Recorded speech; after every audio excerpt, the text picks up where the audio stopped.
our first training video on marketing, we emphasized the importance of having a marketing mindset.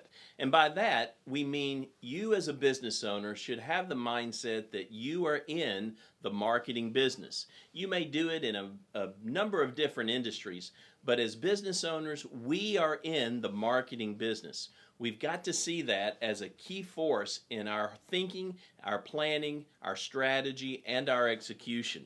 And then in the next two videos, we talked about the first two components of marketing, which are communication and communicating clearly your message and your value proposition.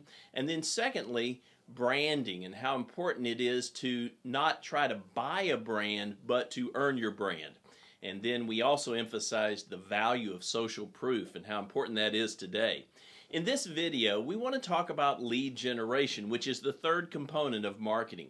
While communication and branding are very important, lead generation is the key to growing your revenue.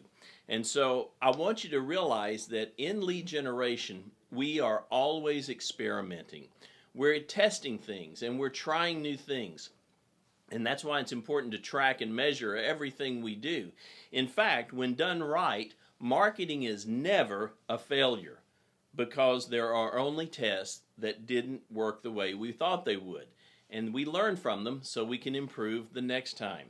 And I want you to be cautious because in marketing, you'll come across many people in sales who are selling advertising and selling marketing ideas and gimmicks, but you've got to realize that they do not know any more about how to generate a customer for your business than you do.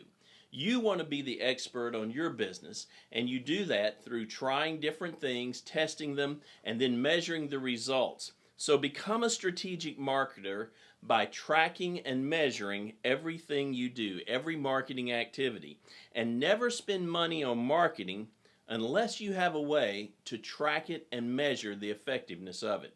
And finally, always, always, always follow up.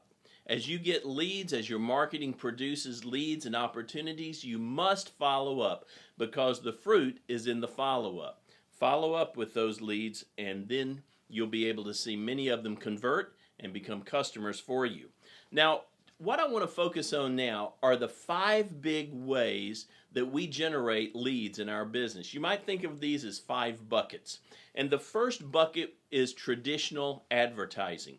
And many times when people think about marketing, this is all they think about is traditional advertising. And in your notes there, you'll see at least 44 ways that you can advertise your business. Everything from local newspapers and radio and even local television now has become much more affordable.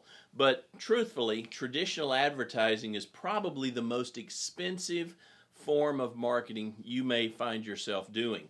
So be cautious with it, be careful with it, be thoughtful, and track and measure everything. But look through there. There are many, many ways you might want to consider marketing your business through traditional advertising means. Now, realize that not everything is right for your business. So don't feel like you've got to do these high-dollar, expensive tactics. You don't. Find the things that work in your budget and work in your industry and really connect with your ideal customers. And so the first category that you may want to consider and look at is the traditional advertising category. The second bucket or the second category is what I call referral and relationship marketing. Relationship marketing is how most local businesses start. They start by building relationships in their community. They get connected through the Chamber of Commerce. They get connected through networking groups and opportunities locally. And they build relationships. They get to know other people. And then they build partners who will refer business to them. And referral sources are a very, very important part of your marketing strategy. As you find people who serve the same types of customers you do, think about it. Can they be a referral partner with me? Because you're working with people you could refer to them, and they're working with people they could refer to you. And so look over this list of 15 or 16 different ways that you could implement some relationship or referral marketing tactics. And then the third area, the third bucket, is the digital marketing area. And this is the one that is just growing rapidly. I'm sure your business has a website, you have some kind of digital presence, and I can't stress how important your digital presence is. The truth is, today, 93%, I believe, is the statistic Google put out. 93% of consumers look for you on the internet before they ever talk to you, before they ever reach out to you. And so you need some type of digital footprint. And that can be a lot of different things. Of course, it could be your website, it could be your social media channels, such as Facebook or LinkedIn or Twitter or Instagram or a number of those channels. It can be your directories. Online directories are crucial. They're very important, and I want to encourage you, if you have not claimed your online directories, you ought to make that a top priority because they're free for the most part, and they're there available to you, and they're just sitting out there waiting on you to update them, to give them the information they need so that when people find you online, they know the value you bring and they know how to contact you. So claim your online directories. I know we looked at it in our business, and there were more than 50 different directories that we were able to claim and put ourselves on. And again, all of them were free. So it just enlarged our digital footprint greatly. You should do the same. So traditional advertising was the first bucket. Referral and relationship marketing was the second bucket. Digital marketing was the third bucket. The fourth bucket I call direct marketing.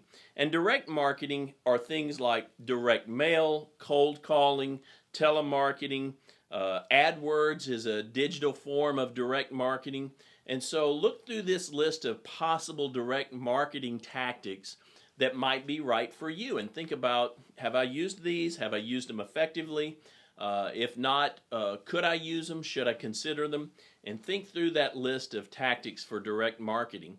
And then finally, the fifth category or the fifth bucket is thought leadership marketing. This is kind of new to many small business owners today, but local people are looking for experts. They want to know, who do I go to for answers? Who do I go to for information? Just recently, I had a customer come to me with wanting my services, additional services, and they said to me, I wanted you to do this because I know you know what I need. Now, how did they know I knew what they needed? Because I've positioned myself as a thought leader, I've served them well, and they look to me as an expert or an advisor for their business needs. And so you can do the same thing in any industry. If it's a home services, you want to be that go-to person that people go to for information. You want to be the first person people think about or the first person people see on the internet when they're looking for advice, for guidance, for information. And you build your reputation as a thought leader primarily through putting content on the internet. And you put content on your blog, you can write articles for LinkedIn, you can post articles on your website, you can create videos. Videos are very powerful. How-to videos, informational videos. People love to go to the web and find videos, and if they find a local vendor, a local business that is providing credible, meaningful, helpful information, then they will view you as the thought leader in your community. And that's what we mean by thought leadership marketing. So those are the big ways that you want to strategize and implement to generate leads. And one final thing I want to emphasize, as I started, I said it's so important to track and measure everything you do. So as you experiment with these different tactics, try it for a given period of time, track it, and then at the end of that time period, evaluate. Did it generate the business or the opportunities that I wanted it to generate? If it did not, what can you learn from that? Remember, if you don't get leads, at least get an education. By doing that, there is no marketing failure. So get an education. It may be that that's not the best medium or channel for you, or it may be that you need to tweak how you do it. You don't necessarily have to change, but just tweak what you're doing with that, and that way it can become more effective. So pick those channels and those mediums and those tactics that are right for you.